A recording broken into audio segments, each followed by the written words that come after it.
I had asked you to try on page number 27 and 28. Questions 3 to 6 on your own. Did everybody do it? Of course. Yes. Okay. That's been my experience in the past. I'm going to go through these rather quickly. Although they are tough questions. Well, some of them are. Some of them not so much. But so I'd ask you, these are all mostly just working with the mole. And again, things that you've done in Chem 130, 120 before, but might not be as familiar. So let's start off with example 3 here. So I said here that this compound, CH12, has a density of 0.882 grams. How many grams of product are formed when 5 milliliters of it reacts with excess bromine? So if I have 5 milliliters of that, I'm going to start with the 5 milliliters and not the density. Remember, you almost never want to begin a problem with something with 2 units, because it's a conversion factor. The density is a conversion factor. If there's 2 units, that's probably something that gets used along the way. Okay, so we'll start off then with the 5 milliliters of the starting material. And then what are we going to do with that? We need to get it, if we're trying to figure out how much product, you have to get it to moles, right?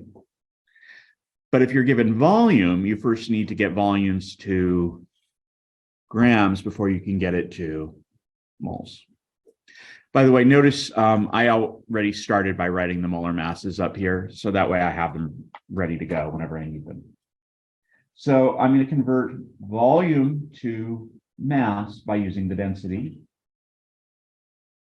Be careful you don't write them upside down.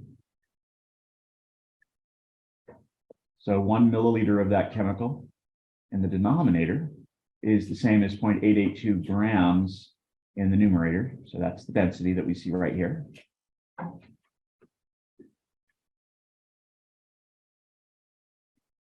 What am I going to do then? The rest of the problem is essentially the same as what we did in question 2, which is we go grams to moles for the starting material, and then we go from moles of the starting material to moles of the product, and then moles of the product to grams. So that's all we're going to do in the remaining steps. So grams to moles means I need the molar mass, which I had already written here.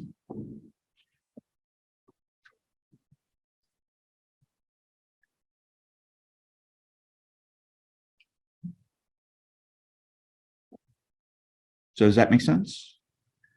Good. Next, I need to go from moles of one chemical to moles of the other. And according to this, 1 mole of the reactant gives 1 mole of the product.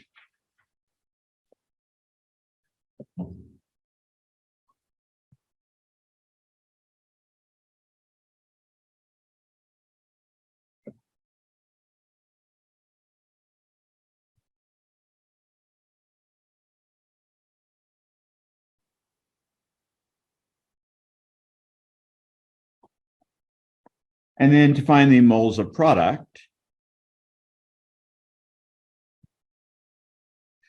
I just go ahead and use its molar mass. And in that case, that gives me... What number is that? 17.4 grams. Hold on one second. I'll talk about that in a second. Okay. So this is not part of this question. Hold on once. Well, it is, but I'll talk about that in a second. Excuse me. So again, very similar to the previous problem, except I had to get from density, use the density to get from volume to mass. Okay. So any questions with anything you see here on this top part? Now, it's going to turn out on example, let's read example 4. It says pure bromine has this density. What is the minimum volume of bromine needed to carry out the previous reaction? So in other words, we're doing the same problem, except instead of figuring out how many grams of product, we want to figure out how much bromine I need, okay? Rather than rewriting the whole problem, what I did here is I said, well, if I did this problem and I stopped here, I have 5 milliliters of the starting material, 1 milliliter is so many grams, this many grams is this many moles. So if I stopped there, you agree that would be the moles of C8H12 that you had, right? Okay, so if I stop there, that number is 0.04077 moles of C8H12, okay? So instead of rewriting those first 3 steps, I'm just going to start from that number. We all okay with that then? Hopefully? Good. So that saves me rewriting those 3 steps.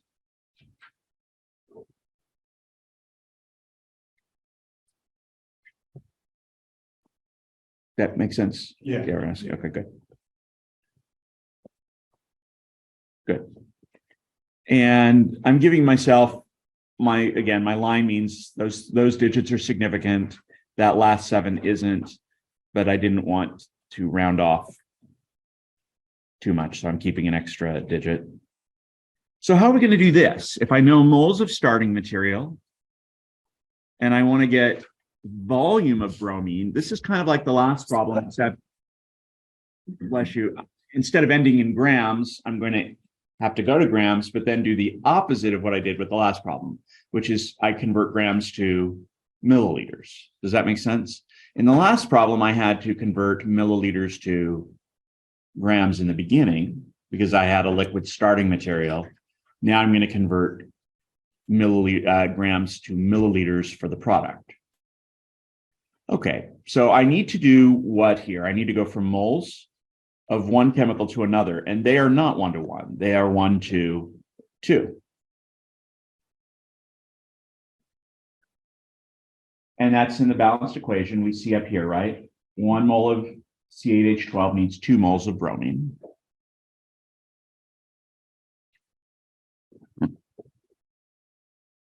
What are you going to do next?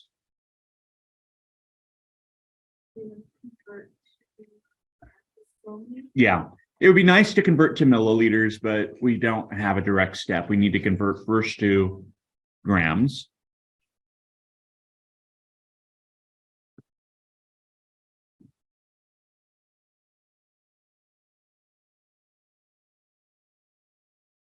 So I just used the molar mass.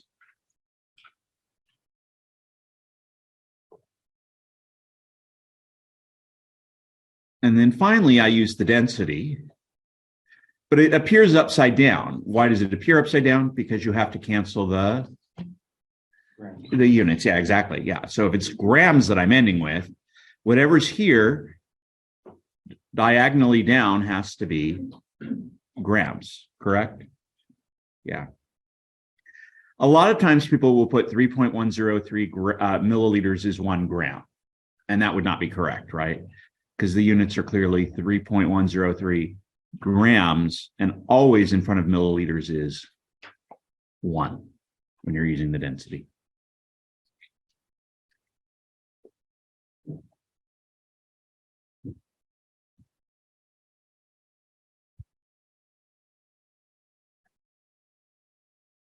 Any questions about those?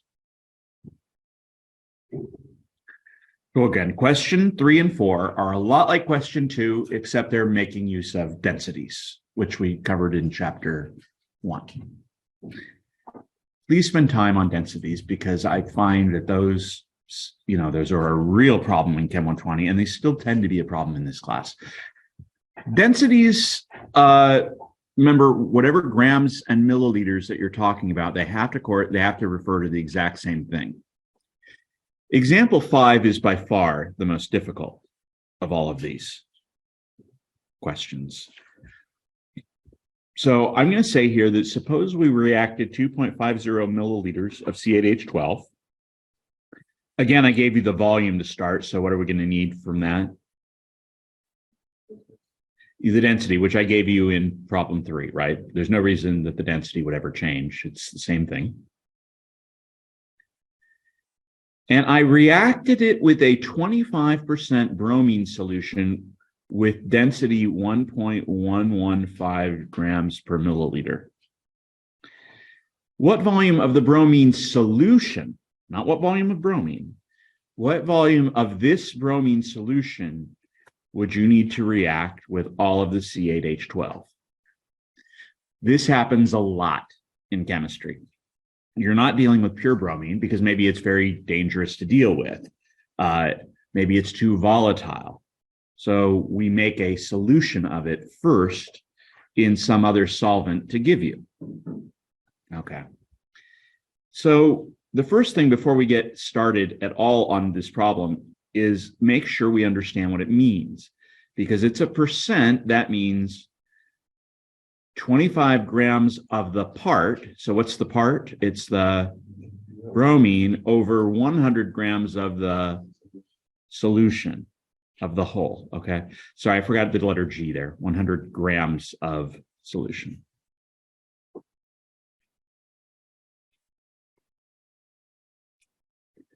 Also, we need to be very careful here. What does the density say? 1.115 grams of bromine or solution? Solution. The solution, not bromine. Bromine's density was 1.103. Yeah, and we're not using pure bromine at all in this problem. In example 5, we're using only the bromine solution. So this is 1.115 grams of the bromine solution divided by, for every 1 milliliter of the solution. This problem is death if you don't write down the units, because it's so easy to misunderstand. And that's why I wrote this down first, so that we're very careful with what you're going to cancel. So these three numbers, what's the most likely you would start with? Yeah, exactly, because that's a one number, and a percent, remember, is always 2 units, right? So we're going to start there, and we're trying to go from C8H12 to bromine solution. So what's the first thing that we would probably want to do? Yeah, convert milliliters of C8H12 to grams, and don't forget the density was in example 3. So you already have the density. That starts the same as example 3. Good. Now we're trying to get to bromine. So the next 2 steps aren't unusual. They are to go from grams of C8H12 to moles of C8H12, and then mole ratio. So moles of C8H12 to moles of bromine. So go ahead and make sure you have that. Good. So you already had the molar mass, right? So this is exactly the same as, in fact, you could have just taken example 3 up to this point and divided by 2, because it's half as much, right? Okay. And then 1 mole of that gives you 2 moles of bromine that you have to react with.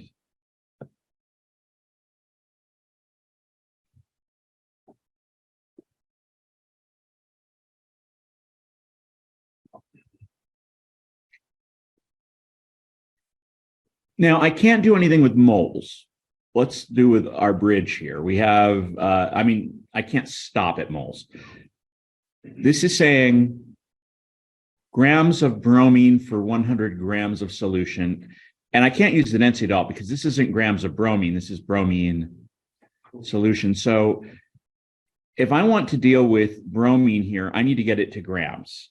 This conversion factor is the next thing I need to get to the solution. So I need to convert this to grams. So again, nothing really unusual.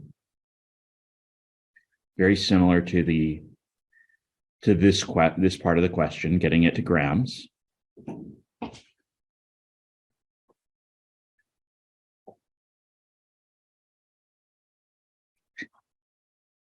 Now it's the hard part. So I want to convert grams of bromine to, because I want to get to volume of solution. This isn't solution, this is pure bromine. So I need to go from grams of pure bromine to grams of solution. And so what needs to cancel? Grams of bromine needs to cancel grams of bromine. So in the denominator, I write, good, 25 grams of bromine for every 100 grams of solution. Again, a lot of people just randomly multiply by 25%, and that would be wrong because the units don't cancel correctly. It's upside down.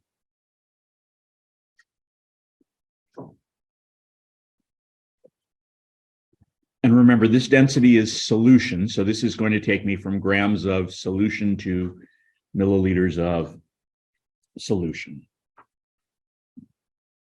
Good. And so then I end with 23.4. This is a very good problem to make sure you're solid on.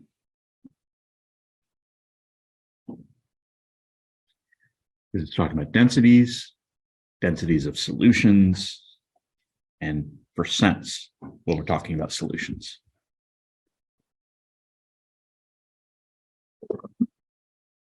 Any questions about that one? Yeah. Could you also stop at, if the question would ask grams of bromine, would you stop at 100 grams of solution and then get a percentage out of that? If you're talking about grams of pure bromine, Yeah. no, you just stop right here. Oh, then grams of, sorry, the solution. And Oh, grams of solution, you'd stop here. Yeah. And sometimes we do that because it's, if we want to be more accurate, we would use grams of solution because you'd be weighing it. If you want to be more convenient because you're pouring it, milliliters would make more sense. Yeah, but you can do both, right?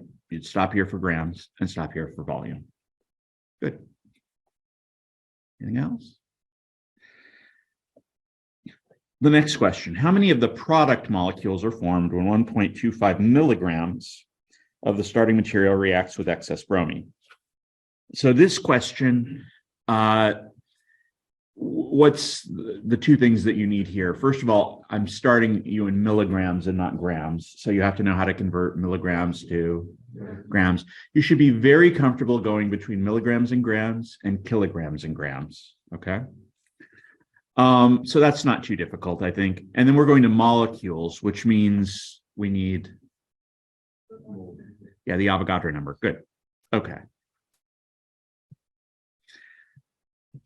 So if we look at this, it is freezing in here, isn't it? It just feels really cold. I don't know.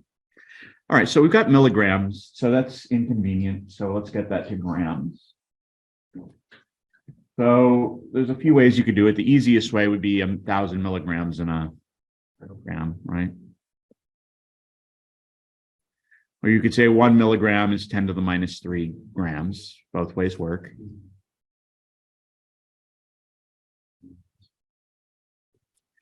We're going to go from grams to moles. Good. We're going from one chemical to another, so we need the balanced equation. So we'll go from moles to moles. And the balanced equation says 1 to 1.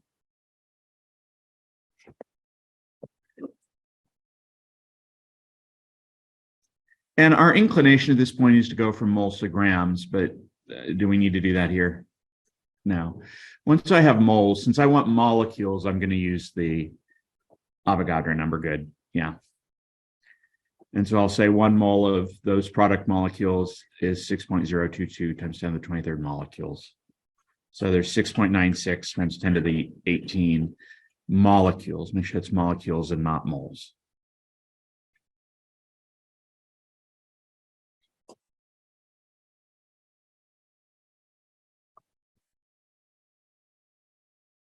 So we all right? Yeah. Good. I hope most of you did those in advance and you found that those were the answers you got. Okay, so everyone's got this stuff? Yeah. All right. We started limiting reactants on Monday because I'm going to be using these notes for both of my classes. I did not get to this on my Tuesday class, so I want to make sure that it's up there for them to see. So we did a question involving limiting reactants here on Monday. And I gave you the amounts of nitrogen and hydrogen that were used. There we go. In doing this problem. And so remember, if I'm giving you amounts of two chemicals, you have to find the amount of product you get for both chemicals. And only one is the right answer, and it's always the lesser answer. Never, ever, if I have a follow-up question, don't use this number anywhere in it, because again, it's junk. It doesn't mean anything, 122. It was based on a hypothetical situation that didn't work. Okay, which one was limiting? It's the one that gives you the least amount of product. That's how you know. It's the one that gives you the least amount of product. All right. How many grams of ammonia were formed? It was the least amount, the answer there. And now we go on to part C. What else remains in the flask at the end, and what is its mass? So what other chemical must still be there? The chemical which was in excess. Good. And what chemical was in excess? It was nitrogen.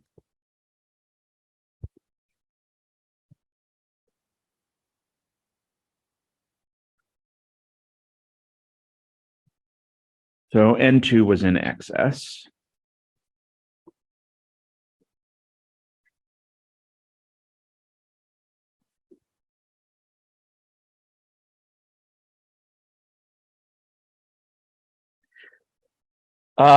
So how much of it remains? Okay, so the amount remaining is always going to be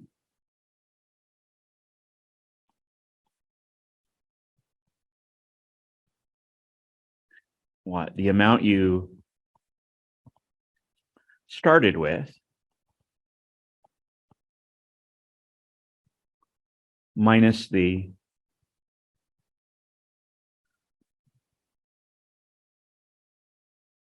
amount that you used up, or amount reacted. Does that make sense? Yeah.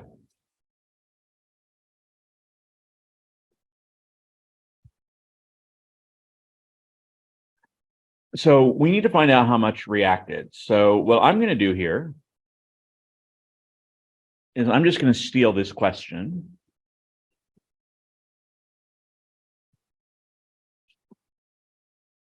And bring it down.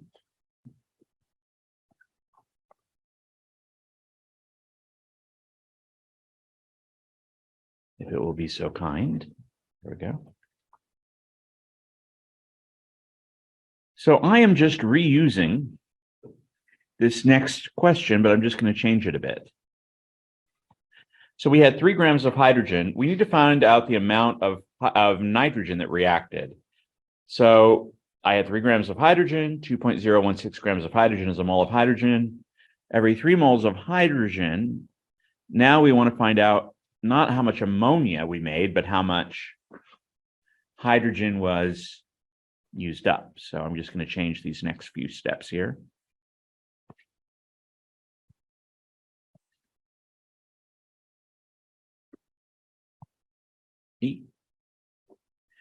And make a horrible mess in the process. There we go.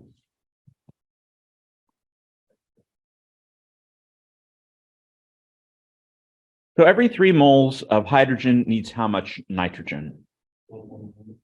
Yeah, it's up here, 1 mole, right?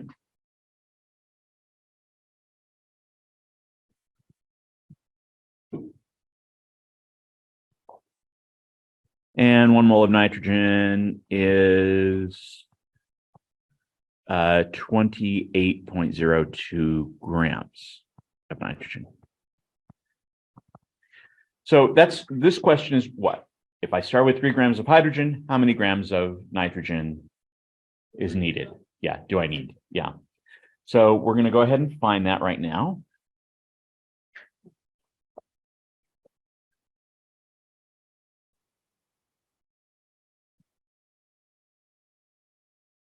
And clearly it's going to have to be less than the total mass of nitrogen that we started with. Otherwise, that answer wouldn't make sense.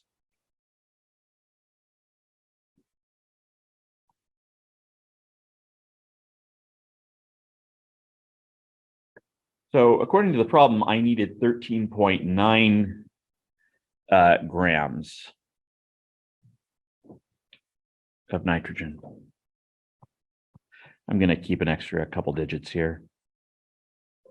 13.898 or 899.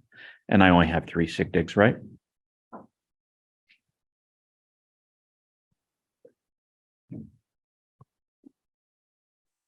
Is that less than I started with? Please say yes. It is, yes. I started with 100 grams. So very little of it was actually used up. So the amount remaining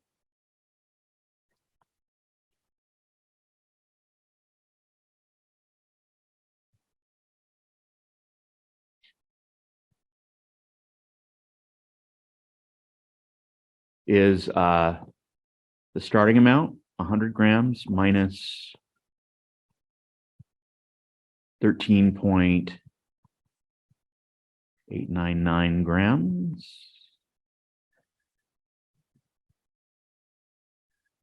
Which will be, 86.1.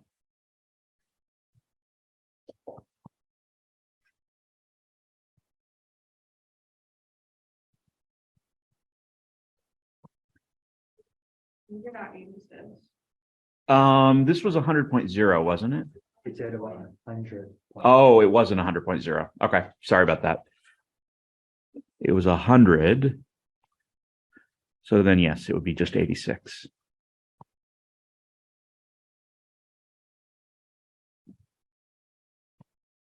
Good catch.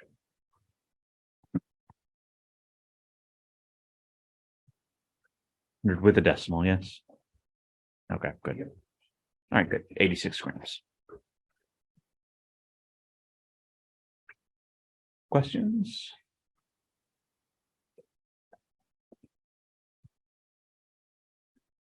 Okay, now the method I just used is the best method when you just are doing part A and B, in my opinion. So in other words, you just need to know how much product you're trying to make. That's easy. When you're trying to find out how much of reactants are left over, there might be a better method. By the way, with question C, there was an even easier way of doing this. Anyone know what the even easier way would have been? What's that? You could use the law of conservation of mass, which is to say the mass of the reactants has to add up to the mass of the products. So the mass of the reactants was 100 plus 3, 103 grams. So if we got 16.9 grams of ammonia, and we know there's how much hydrogen, since hydrogen was limiting, the amount of hydrogen is 0, right? It's gone. So we could have just said 103. So the total of these, 103 grams minus 16.9, and that would have given you the answer. So why didn't I do it that way? Okay. That way works only when there are 3 chemicals in the balanced equations. If there was a fourth, if there was another product, what's the problem? You would have had to find its mass also. And so by that point, you've already done more work. And so it doesn't make sense. So if there's 3 chemicals, yeah, I would just use the law of conservation of mass. The sum of this has to equal the sum of whatever's left over. So this plus whatever's left over. Does that kind of make sense? Hopefully, yeah. The reason I wrote this method out is because it always works. Okay. Method 2 gets into BCA tables, which are kind of daunting to people at first. And I understand why. But again, they are extremely useful. especially in Chem 140, and especially starting in chapter 4 when we start working with solutions. This chapter, they don't seem as useful. All right, so a BCA table stands for before, change, and after. These are going to be very similar, at least in the beginning, to what are going to be called ICE tables, which we start in Chem 140 with. ICE stands for initial, change, end. But to give them different names, we use BCA versus ICE. So ICE initial, no, I said end, didn't I? Sorry. Initial change equilibrium, okay? BCA tables usually don't have variables in them. They're usually just numbers. When we get to ICE tables, they're going to have X's in them and Y's and X's in them when we get into equilibrium. And you have to solve them using algebra. This, you don't usually have to do that. So what you do is to create a BCA table, you write the balanced equation at the top, label the first row before or B, and then under each reactant indicate the amount in moles, not grams, but in moles. So the last question we did would start this way. 3.57, 1.49, and you agree you started with no product, right? So in these kinds of problems, product will always be 0 at the beginning. Okay. Where did I get 3.57 and where did I get 1.49? I usually, by the way, will write, when I'm doing this, I'll write moles.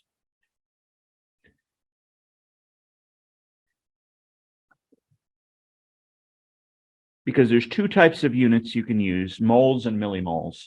We'll use millimoles starting in chapter 4 because we'll be working with milliliters and it makes more sense. Yeah. So 3.57, that is 100 grams of nitrogen divided by 28.02 grams per mole. But at this point, you should be experts on converting grams to moles. So I'm just showing you where it came from. You don't need to show me that when you're doing it. What was it again? 28.02 grams per moles. And the same idea here. This is, was it 16 grams or 13 grams or 3 grams? 3 grams?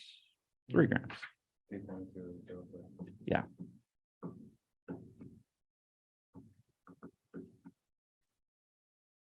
By the way, it helps to have the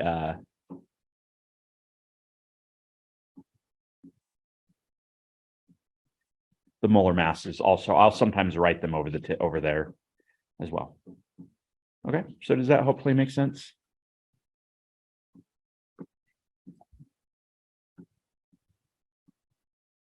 Okay, the next step is, so again, you divide the mass to find those. The change row is the hardest part. You don't know what the limiting reactant is.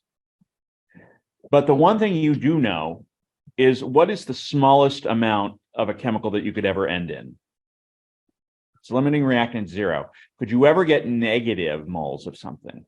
No. So let me put it this way. If you guess the wrong limiting reagent, you will get a negative number and you just go, oh, I guessed the wrong one. The other chemical is the limiting reagent. Does that make sense? Okay.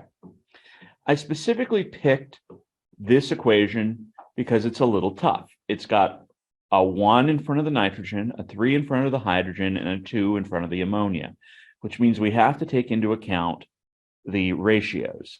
And this is where people are going to be a little bit tricked. So you pick whatever the first reagent is that you think you have. So we're going to assume wrongly that nitrogen is the limiting reagent.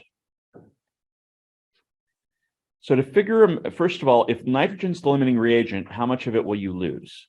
By definition, if it's the limiting reagent, you lose all of it. So how much would it change? It would be minus 3.57. Yeah, I wouldn't write it right now, but anyway. How much would you lose of the hydrogen? And by the way, the 1.49 isn't, we don't look at 1.49. If we lose 3.57 of this, if you lose X of this, how much of this will you lose? 3X. It is 3 divided by 1. 3 divided by 1. Okay, so let's take a look here. Now, incidentally, I can already see that this is going to be bad because 3.57 times 3 over 1 is 10.7. If I try to subtract 10.7, what will I get? A negative number. So it can't be the nitrogen that's limiting. It must be the hydrogen is limiting. Okay. Good. Now, most of the time you can figure it out by looking at the numbers. And you could say, well, I know 3 times this is going to be more than this, right? Versus this one, how much nitrogen are you going to need if you're losing 1.49? 3 times as much? No. 1 over 3. 1 divided by 3. Okay, so that's how this is going to work out. So now that you find the limiting reagent, fill out the change rule as this. So under the limiting reactant, you write the negative of the amount of the limiting reactant. Under the other reactants, you write the negative of the amount of limiting reactant times the fraction. And the fraction is always the coefficient of what you want divided by the coefficient of the chemical you're starting with. For the product, you do the same thing, except it's a positive number. Okay, so let's go through this step by step. So I'm losing all the hydrogen, right? To figure out the amount of nitrogen, I'm starting with 3, so that's in the denominator. The numerator is going to be 1. So negative 1/3 of this number. Or I'm sorry, 1/3 of this number.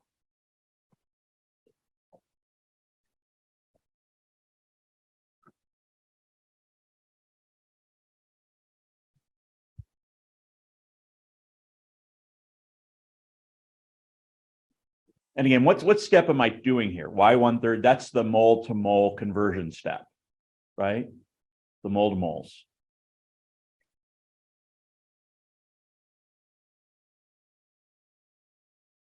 And it should make sense that reactants are always negative, right? Because they are used up and products are going to be positive. So how much product are you going to get? You're going to get 1.49 times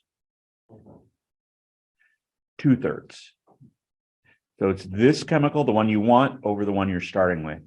2/3 times 1.49.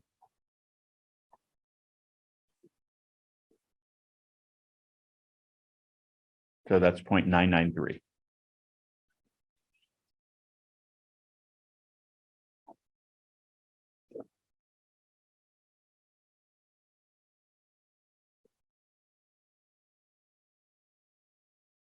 Okay. And then to do the after row, you just add up the before and change. So this tells me at the end, I have 3.07 moles of nitrogen. I have no hydrogen because it was the limiting reactant.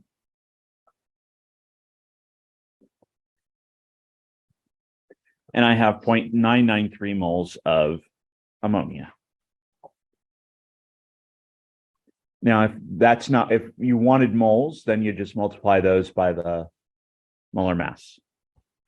And so you get 86 grams of nitrogen, 16.9 grams of ammonia, which is pretty much the same as what we had in the last problem, right? Good. This method is very easy if the coefficients are all 1, okay?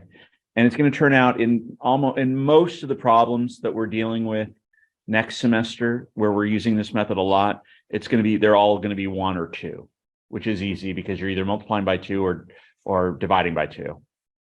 You usually don't have to, they're usually not going to be this tricky. Okay. Now, this is a question where the BCA method would be ideal.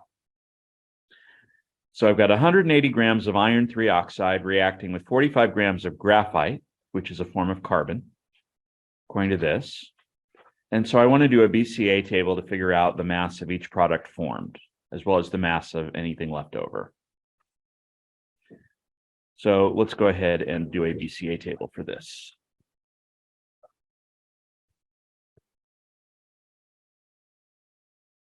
Okay.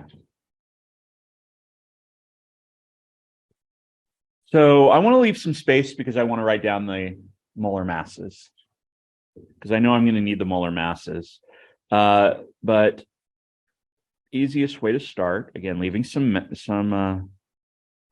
mass, is we write the balanced equation.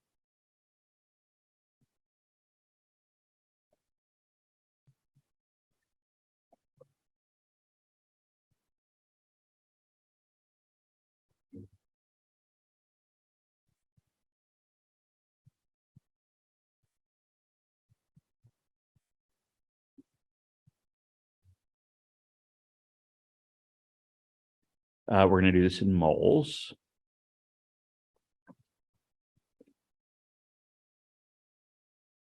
Before, change after.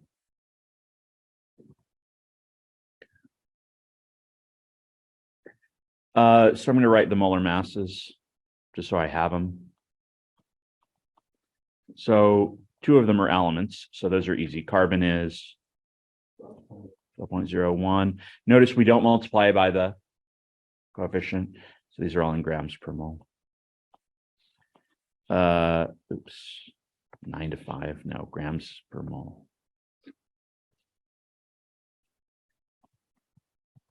Iron is, I think it's 55.85. Yeah, sorry, I didn't have periodic table. Carbon monoxide is 12.01 plus 16, 28.01. And then Fe2O3 is the longest one, so the oxygen is 48 plus 2 times 55.85 is 159.70. Okay. We don't have any products to start with, right? So under the iron and the carbon monoxide, I can put zeros, right? Good. So I've got 180 grams of iron 3 oxide. So how do I quickly convert that to moles? It's just 180. Yeah, exactly. 180 divided by 159.7. So 1.13. You might want to keep a couple more digits, but that's fine. If it were me, I would be not rounding off, but that makes this already a little hard. Carbons, it's just going to be 45 divided by 12.01. 3.74 or 3.75.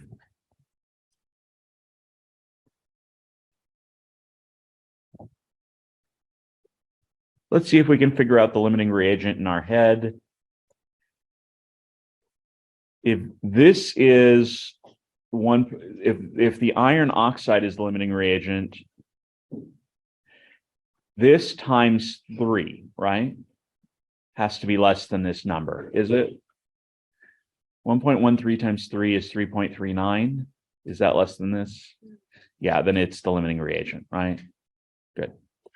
If this were the limiting reagent, 1/3 of it would need to be less than this. This doesn't work. So this is limiting reagent. So I'm going to say this is minus 1.13. This is minus 3 times 1.13.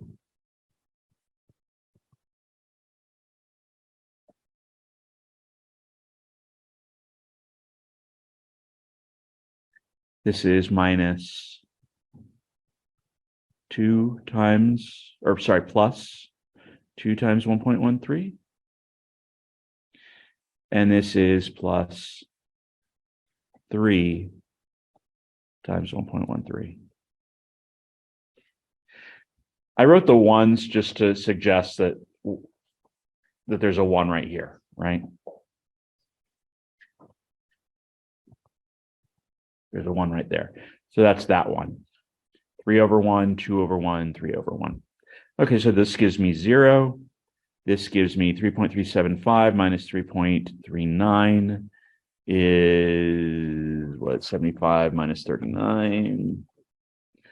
0.36, right?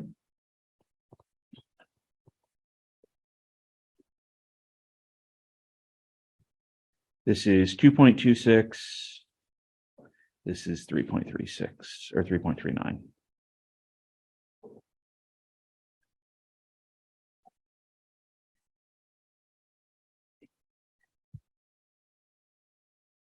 Once you do these like 5 times, they're real fast. Okay, and then I asked you the mass, right?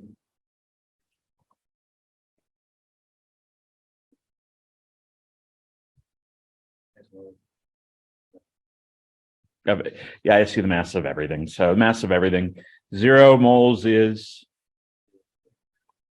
so we've got 0 grams of Fe 2O3.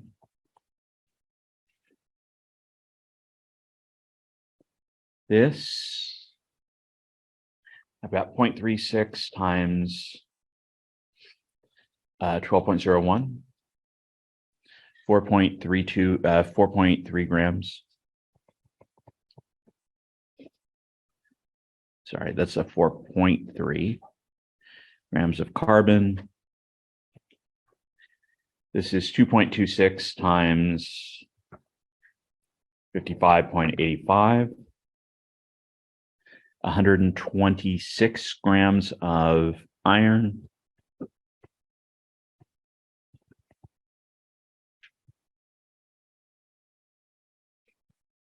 And this is 3.39 times 28.01. Or 95.0 grams of carbon dioxide or monoxide. These should all add up to about 225 because that's what you started with, 225 grams. Does that add to 225? Pretty close, right? 4.3 plus 126 plus 95, 225.3. So it's just little rounding errors here and there, and the cyclic rules. That's why it's not exactly 225. All right. Any questions there? Yeah. Yes. What I did is I said, so these are the moles we started with, right? Limiting reactant is the thing that you completely run out of, and you can't ever get negative of a reagent. So what I said to myself is, if I subtract 1.13 moles of this, I would need 3 times as much of the carbon, if that makes sense, right? Because 3 moles of this for every 1 moles of this. So in my head, I multiplied that by 3, and I said that times 3 is 3.39. Can I lose 3.39 and it'll still make sense? Yes, right? Because I don't get a negative number. Now, let's say I assumed the other way. Let's say I guessed this was the limiting reactant. Okay. Then for every 3 moles of this, you need 1 of this. So I would need 1/3 of this. 1/3 of that would be 1.25 moles. If I lose 1.25, 1.13 minus 1.13 minus 1.25 would be a negative number. That doesn't make any sense. I can't end up with negative of a chemical. So it's the one that doesn't give you a negative of a chemical. That's kind of the way I'm looking at it. Okay, sure. And this is very easy when they're 1-to-1, because if they're 1-to-1, all you have to do is say whichever one is the smaller number is automatically the limiting reactant. Yeah.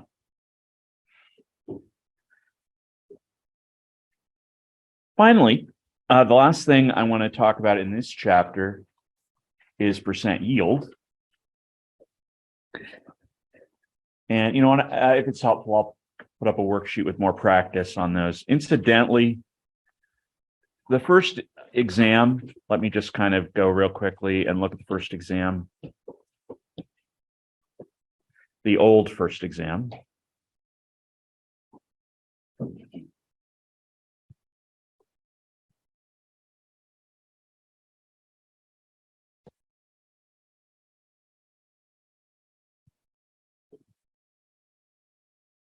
I want you to notice, because I'm going to do the same thing on this exam. One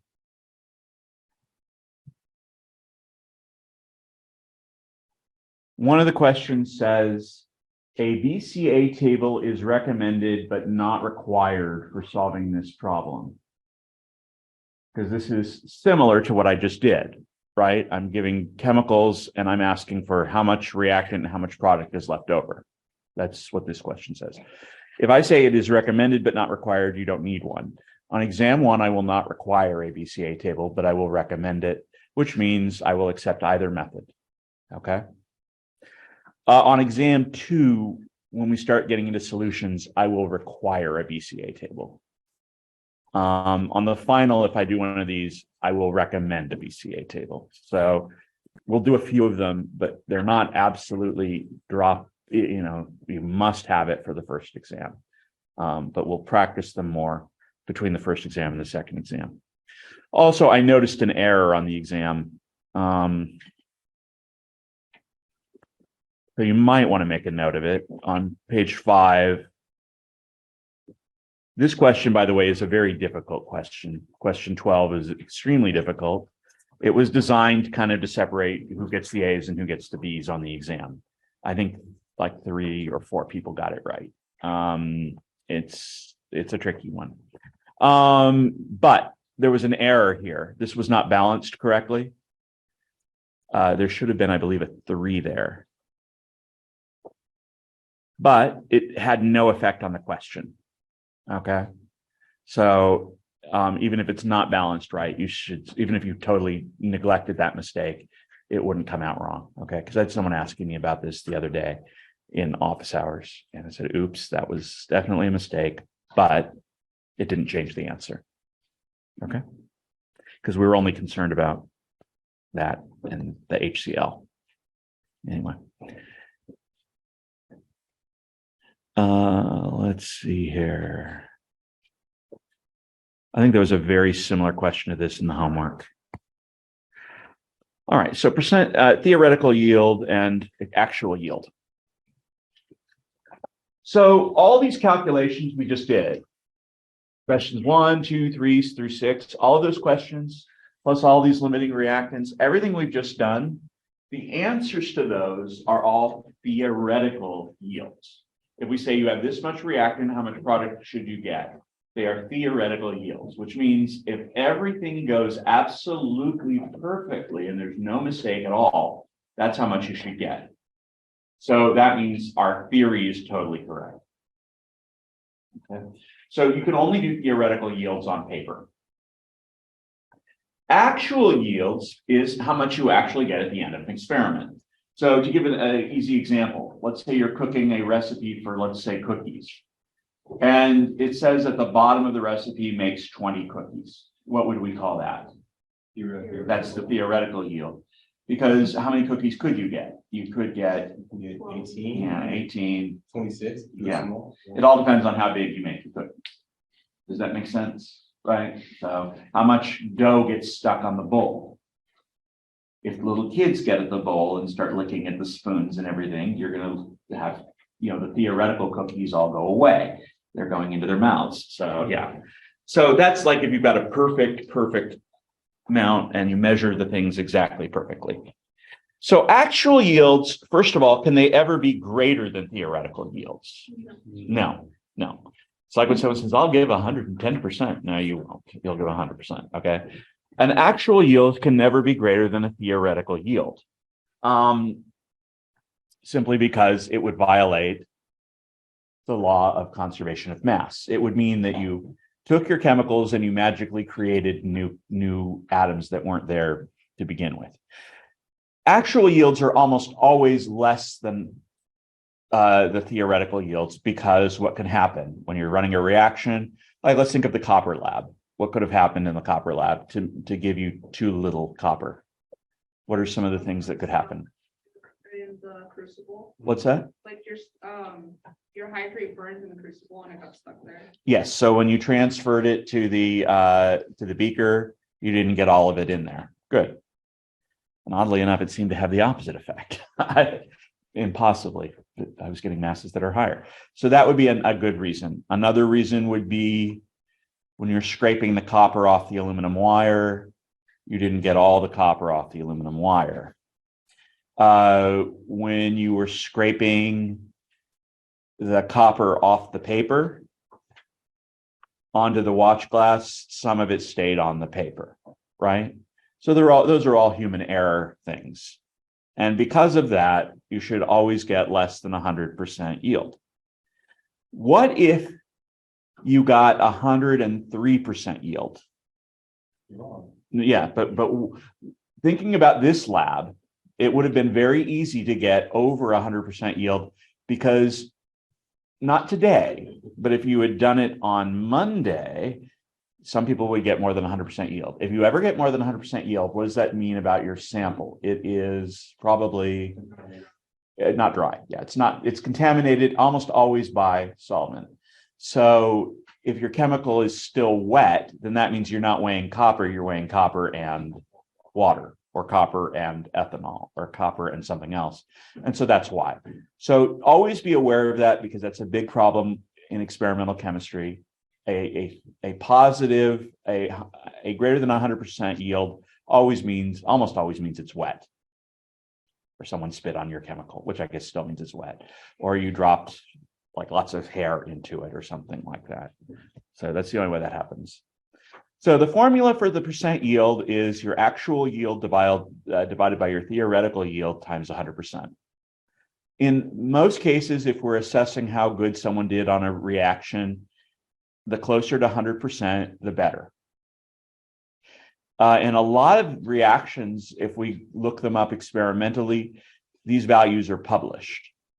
So for a certain reaction, it might say 88% yield. They've run it several times, and that's the best they were able to get. What's the other big reason, if you think about this, you might not know this other one. What's the other reason that even if you're being absolutely as good as you can be, you might only get an 88% yield? And sometimes you might only get a 21% yield. I've seen that easily. Any ideas? Equilibrium? What's that? Like, Equilibrium is number one, which I've only been hinting at, but that means a reaction that doesn't go all the way to the end. Let's say we have a reaction that does go all the way to the end. So far, we're only dealing with perfect reactions. But what did we say you get in a combustion, for example? So you burn an organic compound plus oxygen, what do you get? CO2 and water. Not really. Okay. If the oxygen flow is too low, you won't get CO2, you'll get carbon monoxide. And this is why furnaces are very dangerous, because if your oxygen flow is too low, instead of putting out carbon dioxide, it puts out toxic carbon monoxide. And if your oxygen flow is even lower than that, you'll just get solid carbon. So if you ever see black residue, like around a candle or something like that, that's just carbon. So think about that. You can actually get side products. So that means you got what you wanted, but you got some other stuff you didn't want.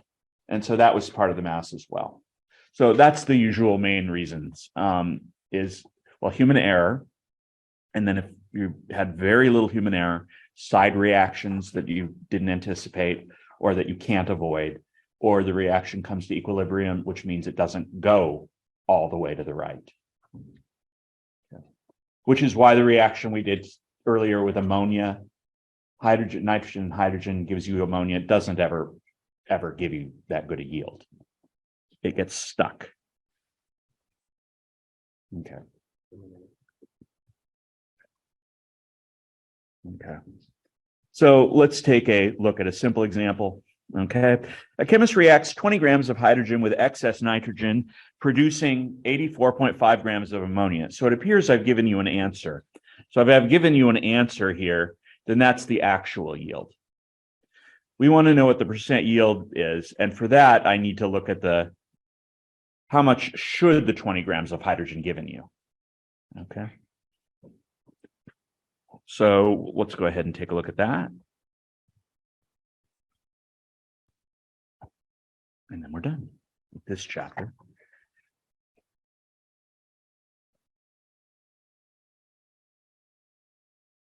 So let's start off with what we already know, which was nitrogen plus 3 hydrogens gives you 2 ammonias. We had that just a little while ago.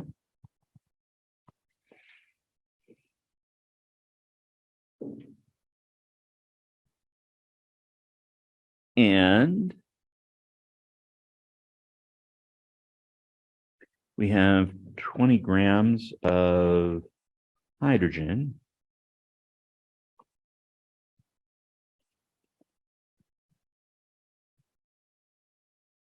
So we need to figure out how many grams of ammonia you should have gotten. And that answer should be bigger than 84.5, right?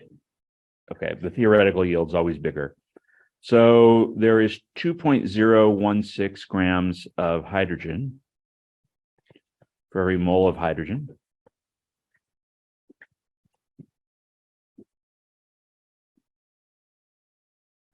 Every 3 moles of hydrogen makes 2 moles of ammonia.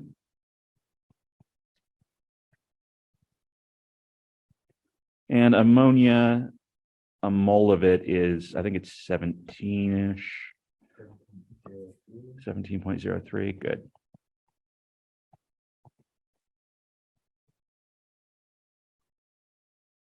So I've got 20 divided by 2.016 times 2 divided by 3 times 17.03. That's 113. So again, that is the theoretical yield. Well, actually, let me put that in the front. That's the theoretical yield.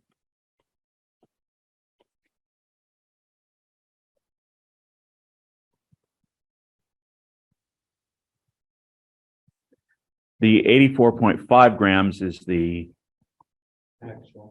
actual yield, because it says that's what they made. So the percent yield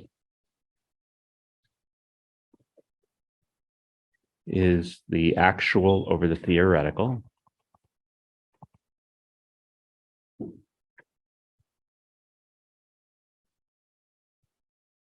Times 100%.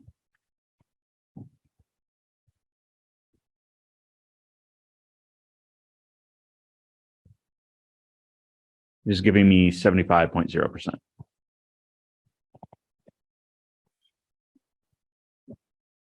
Okay. So in words, what is the theoretical yield telling you?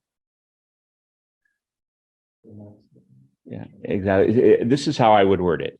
For every 100 grams of ammonia you expect to get, you're only going to get 75 grams. Does that make sense? Or in other words, I get 75 grams of ammonia for every 100 grams I should get according to my calculations. Okay. Since it's 3 sig-figs though, wouldn't it be 74.8? I did not put in 113. I put in the unrounded number. So it was like 112.82 or something or other. Yeah. But if you put 74.8, that's again still the same number because the last digit is uncertain. So 74.8 equals 74.9 equals 75.0 equals 75.1. They're all close, so long as they're close. And I know some people might notice that when I'm grading the papers and I'm going, you might go, oh, my answer differs from your answer. But yeah, but if they're like super close, then to me, they're the same. It's when they're kind of close that I have the hard time. Not super close. And that varies from problem to problem.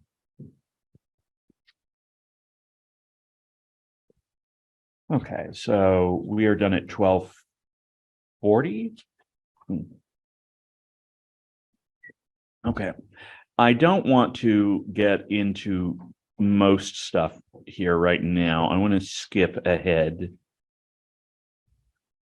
to give you an assignment, so to speak, here. Okay.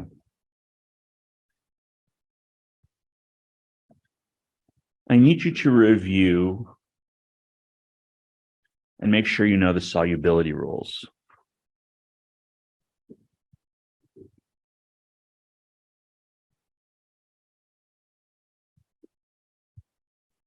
Okay.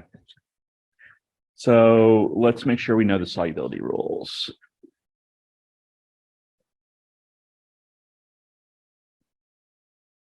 These are in the textbook. And you should have learned these in Chem 120. Okay. So the next chapter is all about reactions in solutions.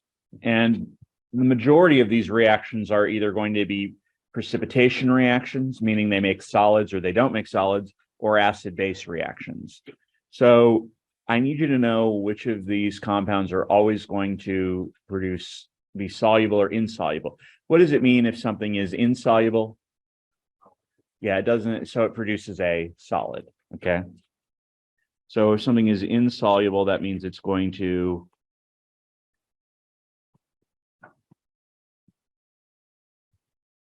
gives a solid precipitate. Is it going to sink to the bottom? We don't know. It could be light, it could be heavy. We're not going to go into the details of it. All right, so these are the rules. And always learn them in order, because rule 1 basically makes it so you don't have to look at the other rule. Rule 1, all nitrates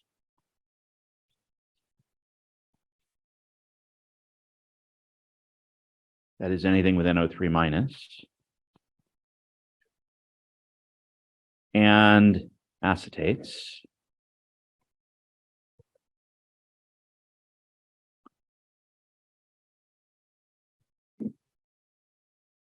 are soluble. And I'm always referring to water as the solvent.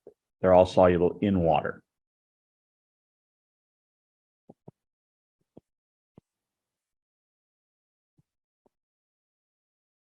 So is potassium nitrate soluble in water? Yeah. Yes.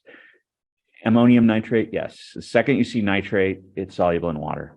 This is true of almost everything except silver acetate, which might be questionable, but we're not going to worry about it, and I don't want you to learn it as an exception. Rule 2. So those first several rules are about what is soluble. Rule 2, all compounds containing group 1 ions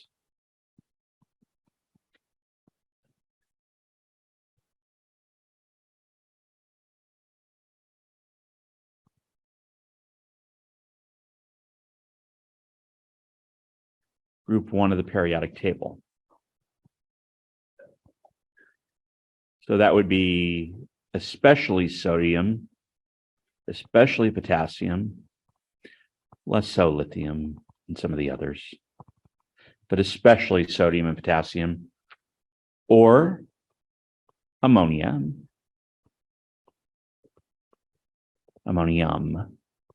which is NH4 plus, are soluble.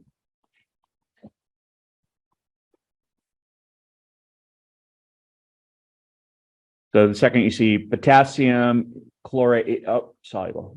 You saw potassium, that's all you needed to see. It's from group 1. Ammonium sulfate, soluble. Okay. Rule 3.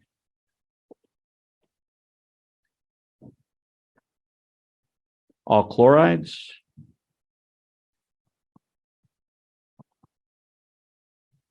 bromides and iodides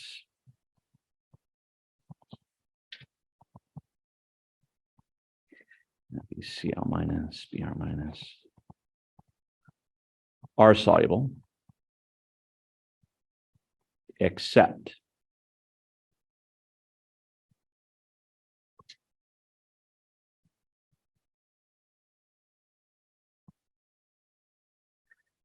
if they contain silver,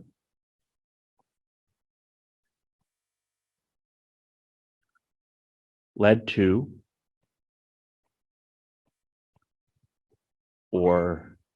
and mercury 1. Mercury 1, remember, is that weird Hg2 2+ thing. Okay. So magnesium chloride, soluble. Tin 4 bromide, soluble. Silver, any of these, insoluble. Lead 2, any of them, insoluble. Mercury 1, any of them, insoluble. Okay. Rule 4. All sulfates are soluble.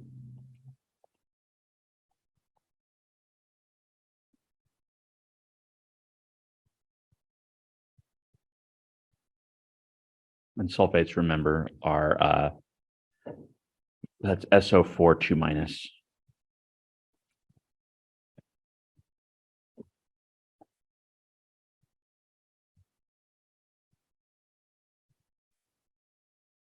Except now there's a bunch of families of these ions that seem to behave the same. So the next family is the barium type family, which is going to be barium, strontium, and they're mostly occasional cousin calcium. Notice magnesium is left off, just like in rule 3, fluorine was left off. Fluorine doesn't follow the rules that rule 3. Okay, so I wouldn't even need to say sodium sulfate, because the second you heard sodium, it was soluble from rule number 2. But if I said tin 4 sulfate, you would say soluble, right? Because all sulfates. Okay, so those are the soluble rules. And then the insolubles, mostly insolubles, would be all hydroxides.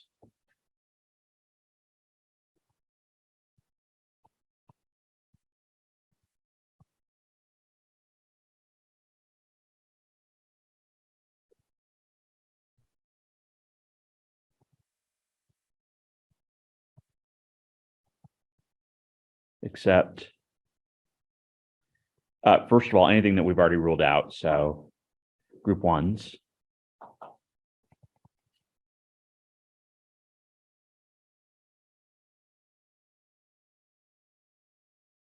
So except those of group 1. And make things really confusing. Silver, lead, and mercury 1 are sometimes called group 1. But I'm always going to refer to the periodic table. So again, that's sodium, potassium, ore, and barium, strontium, and calcium.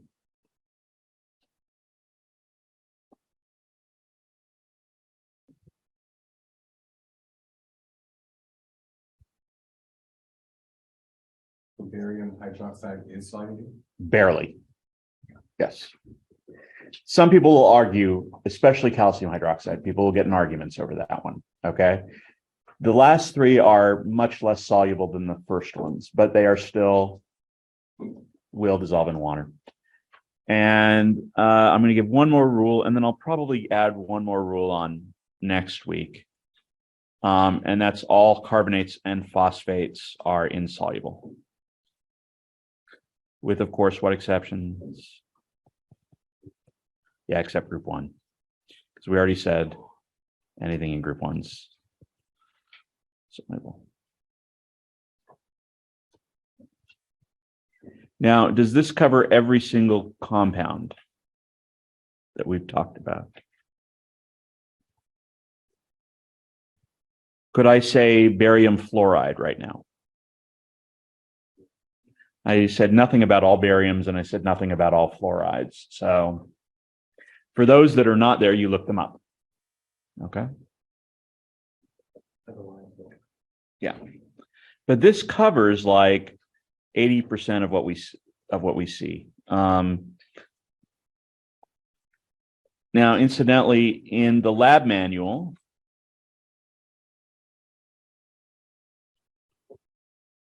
the lab manual, you can look up the whole lab manual on Cengage Unlimited. I think it's Appendix 1 lists the complete solubility rules for everything. But nowadays, what's the easiest way to do it? Just Google, is this soluble?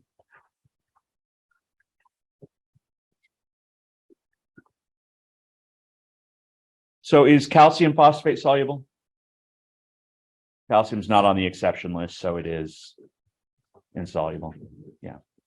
So again, these are the most 1 through 4 are the mostly solubles, and 5 on down. If I might add 7, 5 on down are the mostly insolubles.